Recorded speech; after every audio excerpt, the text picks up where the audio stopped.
So guys, nagtatanong sa akin mga klase ko na hindi daw ako iyon. Parang kapatid ko lang daw yun. Tingnan nyo guys to. Ayan, di ko daw yung kamukha. So, effects lang yan. In-edit ko lang yan, pero nakaganon ako. Edit lang yan guys. Edit lang, promise. Di daw ko yung kamukha. Nakaganon ako. Ganun kasi ako mati. Edit lang yan. Medyo maputi at may lipstick at may ano dito.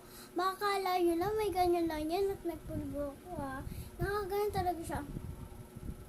Di ko siya effects talaga yan guys. Effects yan, yan o. Sana naman maniwala kayo na ako yun. Yung mga klase ko kasi tinitignan nila yung mga YouTube channel ko. At subscribe ko na daw at madami na akong subscribers.